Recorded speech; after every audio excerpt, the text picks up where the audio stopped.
critical. I've worked on veterans legislation my whole life. I spent 3 years, 9 months, and 18 days in the military.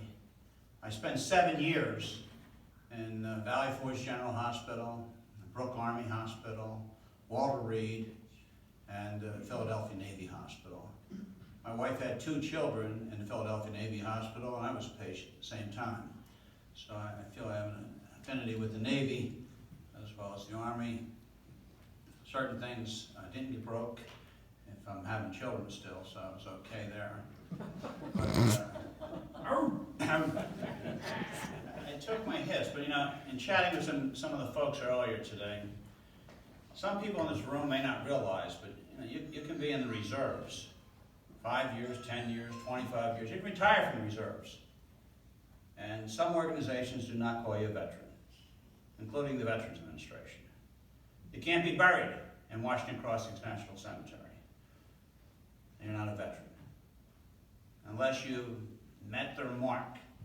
So my latest call to duty, my latest charge, is to get all reserves and all National Guard members qualified as veterans.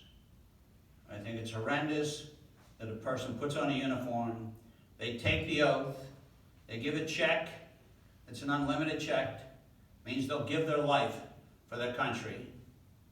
They perform above and beyond all the time, enforcing national laws and international laws, whether they serve domestic or international.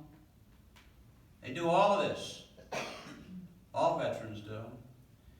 And when you come back today, unlike when I was a Vietnam veteran, you were very lonely. And today, we try to get Warriors Watch and everybody else involved. And we go down to the airport, we bring them back. We don't care if you're a cook, you're a baker, you're a candlestick maker on active duty. You don't have to be a Green Beret or a Navy SEAL or any of that stuff. If you put on the uniform, you took the oath, you didn't know where you were going. I remember going to the Pentagon. I went to the Pentagon and I went to officers' personnel. I was 18 years old. And I went in and I said, "Ich spreche Deutsch. Ich spreche Deutsch, aber nicht so gut." And this sergeant, he's looking at me, he said, "What the hell are you saying?" "I'm sorry, sir, I don't understand you." I said, "I speak German, but not so very good. So I think I should be going to Germany." It got me going to Vietnam here. Airborne Ranger, Green Beret. I said, I think, you're kind of limiting me, what I can do. And he said, "Wait a second, come over here." So I went over to this major, and he said, "Now say it for the major." And I said, "Ich spreche Deutsch, ich spreche Deutsch, aber nicht so gut." And I was getting euphoric. I thought I had won them over. And I was going to Germany with Fräuleins, and everybody else was going to Vietnam. 18 years old, I should be in Germany. And then the major, he put his hand out, and the sergeant put his hand out, senior NCO, first sergeant. I said, "I won them over." And I shook their hands, and they said, "Congratulations, son. We hope you find that German colony in Vietnam." I never found that German colony, but I can tell you what's happened to veterans since Vietnam to the present time.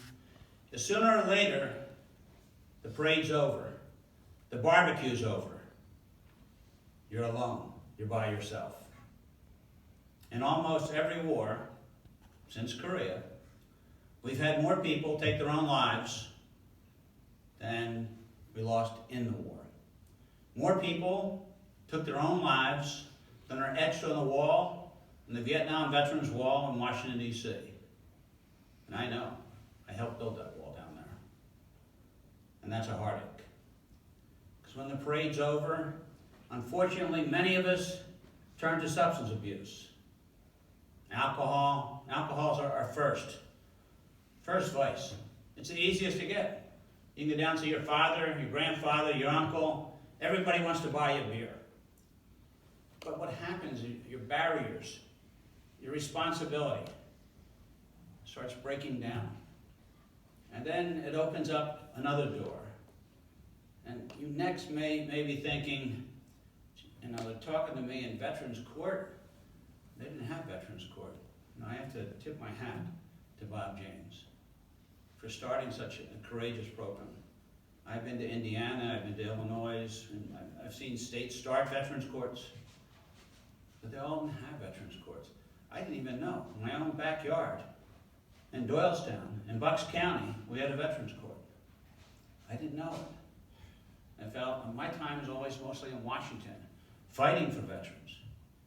And I'm so proud. And I found it out about Bob James because a mentor in the program, I was working out at the YMCA with the other veterans, and one of the mentors let some of the paperwork drop through the cracks. So we're all so important. We had to coordinate that a day before, after a holiday, that Bob was going into court. And Bob doesn't want any BS. He's got to regulate things. He's got to move things. And if you're off track and you're not doing the program, you're not following the program, you're not going to AA or NA, you're not going to the wellness program, you're not going to Shamrock, you're not doing whatever you're supposed to be doing. He doesn't have time to waste, to appeal to the judge, to make a deal with the public defender or whomever he's going to make a deal with. Actually, it's a judge he's going to make his deal. And that judge he had to go to, the morning of, was just appointed the president judge of Bucks County. So he's celebrating. Last thing he wants to do is hear some excuse from Bob James that something didn't work in the Veterans Court. Bob James listened. Carolyn talked to him. Other people talked to him. Hannah. I said, I'm coming up to see Matt Weintraub. I mean, something's wrong. The program's important. Bob was willing to listen. You know, you do have some people that sometimes will abuse the program. We can't have it happen. We have to lean on each other because the people's lives are so important. It's so responsible. We have to stick together as a team. And a weak link in the chain can break this whole thing apart. If we have someone going before the judge, BSing the judge, and going back out, and he wants to be a recidivist, and he doesn't care. He's been putting on a show or an act, or she's been putting on a show or an act. That's going to hurt our program. We have to have honesty. And I remember it was John. John came to the program, and he really had a chip on his shoulder like a log. Almost every veteran that all of the groups in here are working with have all seen people with chips on their shoulder. So John's sitting next to me, and everybody's going around the room. And they're saying their name and, you know, why they're there. Some people saying they want to tighten up their abs. Some people are saying they want to lose weight. Some people want to build their biceps. John says, I'm here for one reason. I used to be Mr. Philadelphia. I'm a veteran, but I'm here because the damn court sent me here. So I said, well, keep coming back. My name's Dave Christian. I'm an alcoholic. He was so shook up. Because the meeting was set like an AA meeting, so I just took a little bit of Seinfeld from television, and I was trying to give him a little humor, but with a chip on your shoulder, he wasn't laughing at my little jokes. He was like, I'm a jerk. So he was calling all his friends and asking who this guy is. This program and things were started by people I know. I mean, I see Grace Dion here, and she tells me that she got involved 6 years with different things. I see other people here, Larry. If you notice, when Diane was reading my introduction, there was a big emphasis on jobs, a big emphasis. And I was told by the operating engineers here in southeastern Pennsylvania, I wanted to bring a gentleman into the program, into the operating engineers, to start as an apprentice. He was taking the test, he was doing well, he was going to graduate from the YMCA wellness program. He needed that certificate of graduation. But most importantly, no one wants to hire you if you're a risk.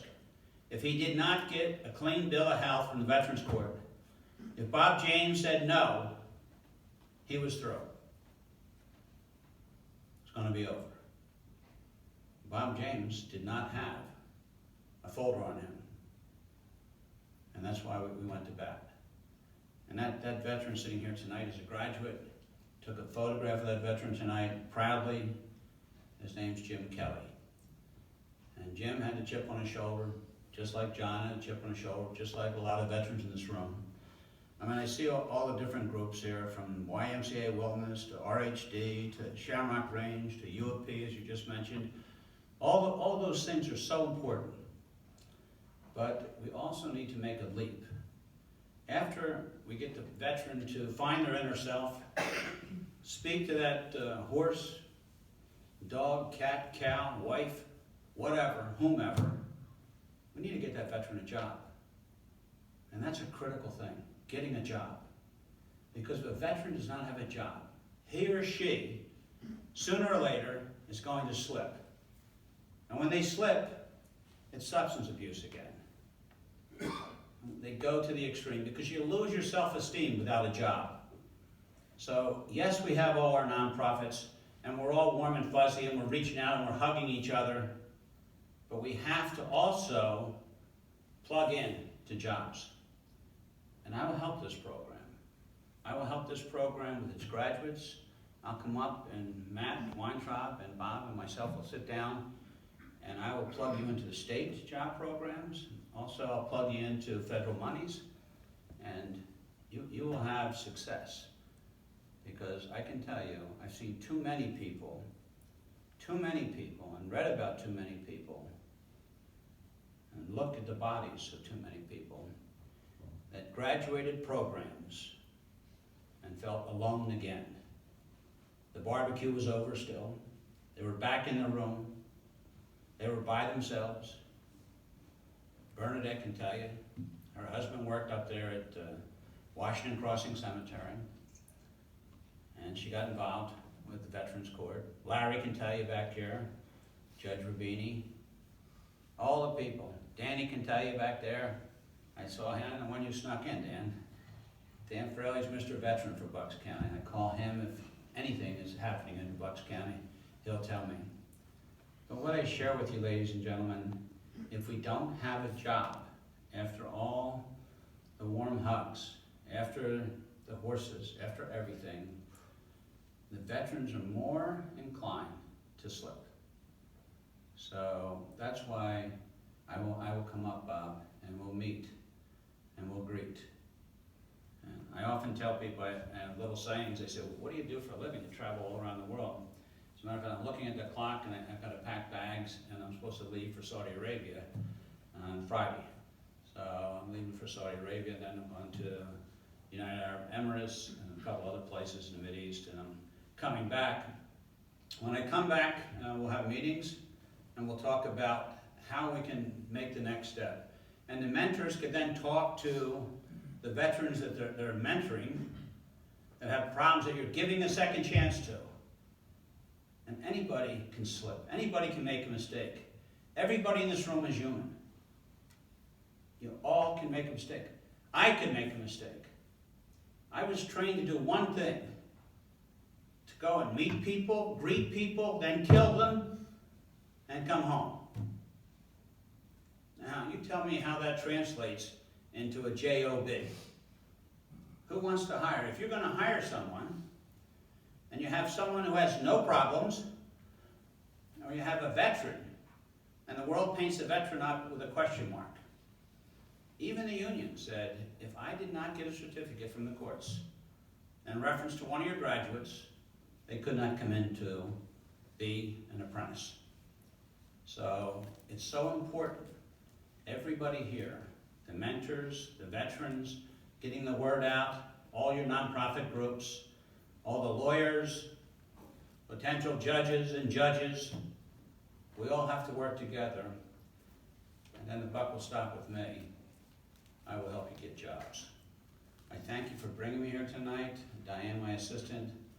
Bob, I can't tell you how much I thank you. You don't know how many lives you saved. You know, it's a lot more than you think. And you've given people hope. It's a big thing. I can be in a suit and tie and get a DUI. And just because I smile pretty, just because I have, whatever, the police locked me up the same way as if I was in dungarees and cowboy boots. And then I'm coming to see you. I don't want to have those problems, but I do want to have you here in Doylestown. And we do want to have you funded. We do want to have you staffed. And we do want to increase that staff. And that's a pledge. And one thing I can do is raise money. So tonight, ladies and gentlemen, I thank you for bringing me here. Please go out and really have fun with your success at graduation. Thank your mentors, thank the different programs you participated in and got your certificates in. But always remember where you're going, the next step. You want hope. And this program gives you hope and a second chance very few people get. The guys from my war, they got their second chance was another jail. One last story, I had a friend, he came and he visited me to my house. And first thing he ran into my wife, and he said, geez, you put on some weight. And, all women love to hear that. So he tells my wife she put on weight. So she goes back at him and she said, well, his name's Jimmy Ballestieri. Jimmy participated in a lot of systems. And Jimmy, she said, you don't have any hair, Jimmy. And it was a tit for tat for a little while there. I said, Jimmy, you can't stay around my house, okay? I'm taking you to Washington, D.C. with me. Come down to Washington, you'll see a couple things. And it was right at 9/11. Plane had hit the Pentagon, hit New York City, and I had to go down, and I had credentials to go up and go through New York and go through the Pentagon. I took Jimmy over to the Senate, and they said, some of my friends, what do you do? And everybody, that works in the Senate or the White House or whatever, they're all important. They all say they're important. They call up and say, I'm calling from the Senate. They want you to jump. And they're cleaning the floor, but they're still calling from the Senate. So Jimmy says, look, I was in Bucks County, and then I went from Bucks County, and the people there asked me if I wanted to go to Norristown State. I went to Norristown State, and he's telling these people, they're all lawyers, that went to Yale and went to Princeton, and they all want to get involved with the State Department and whatever. And he said, then from Norristown State, then I wanted a geographic change, and I went to Wyoming State, I went to Texas State. 30 years, he said. And then I was, even I was out on an Indian reservation, and I ended up, I think it was South Dakota State. So the woman said, I'm so amazed. I would never take you for having so much education. And Jimmy looked at her, and he broke out laughing. I could just see he had no teeth. And he said, lady, they are not schools I went to, they were prisons. So with that, I thank you, ladies and gentlemen. We are not sending people to prisons. We're giving them a second chance, and it's all because of each and every person in this room. God bless you. God bless America. And Bob.